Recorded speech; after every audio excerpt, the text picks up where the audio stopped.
Hello everybody, thanks for joining us. We are the Bourbon Brothers. My name is Gavin. I'm Jeff. And today we are drinking Bulleit straight bourbon whiskey from Bulleit Distilling Company. Yeah, so this is the Frontier whiskey. Yes. Bulleit is not as new as many of the craft distilleries of the last 5 or 10 years. I think it's been around for about 20 to 30 years, sort of that range. They market to the younger, hipper, millennial type crowd. And it is definitely a bourbon that has seen tremendous growth over the last 3 or 4 years. They produce both bourbon and rye, as well as a older 10-year bourbon release. Yes. They are, though, a company that sources the vast majority, if not all, of their whiskey. I think they've started to produce their own in the last year or so, but none of it, I think, is in bottles as of yet. Right, and because this is a whiskey geared and marketed towards that younger generation, we'll just pause right there and talk about some of the misconceptions about bourbon. Jeff, when you say source, what do you mean when you say this particular company sources this whiskey? So Bulleit buys the whiskey from another distilling company like Jim Beam, right, Heaven Hill, MGP, what have you. So they're not making it themselves, they're bottling it, labeling it themselves. Yeah, so, the whiskey in the bottle isn't made by the people who sell it, to put it in layman's terms. Jeff, this particular bottle of Bulleit, their bourbon is 90 proof with no age statement at all. So we will go ahead and jump right into the nose. But it is at least 2 years because it's a straight bourbon. It is a straight bourbon whiskey, yes. So 2 years of age, at least.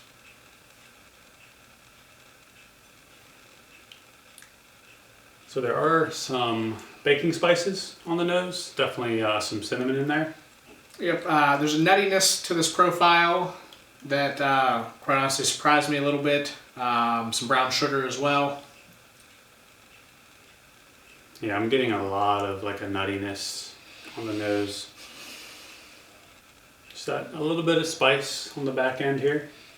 Yeah, not quite as much as I remember it having had. Sure, this was one of the first bourbons I tasted, 3 or 4 years ago, and I just remember it being extremely spicy and bold. So it's a little lackluster on the nose, but that just could be in part to my palate kind of growing over the years or not. We'll go ahead and take a taste, see how it is. Cheers.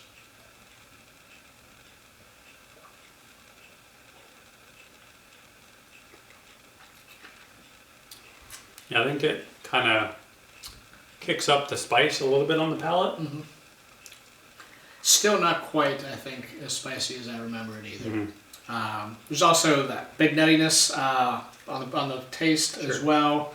Some pepper spice in there, about mid-palate towards the finish. Yeah, the sweetness is there initially, but then quickly fades. I'm getting a good dose of a caramel candy just initially, and then the spice kind of takes over a little bit.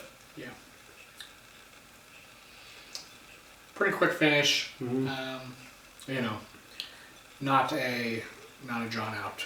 Yeah, everything's very sharp and pointed, and then just fades quickly. A little bit of sweetness which fades, and then a little bit of sharp spice which fades.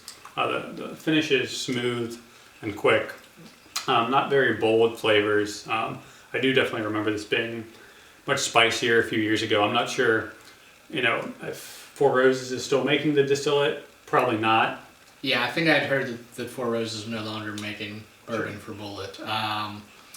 Yeah, the whole Frontier whiskey, I feel like it's not quite as frontiery, as rugged as it used to be. And that was something that I'd always liked about it. Yeah, definitely I think the bottle design is really nice, but the whiskey in the bottle is, a little lackluster to me. Yeah. So, Gavin, for Bourbon Brothers, what will we rate bourbon from Bulleit today? Today, 2016, I think we're going to have to give this a C. Yeah, I agree. It's not up to the standard I remember, right, having previously on many occasions having had Bulleit. So just needs more punch to it. Quite honestly, just more punch, more kick. Yeah. With that being said, I think it makes a great cocktail. For the price, especially if you're buying one of these larger, 1.75 milliliter bottles.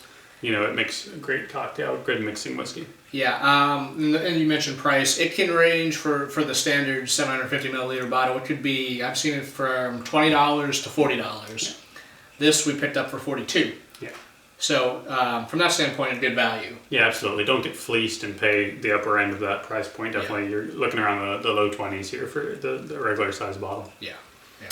So thanks for joining us. We appreciate you watching the video to the end. We hope you enjoyed it. You can subscribe and like if you're new, and if you're an old timer, thanks again. You can find us on Twitter at Bourbon Beer Reviews. Cheers. Cheers.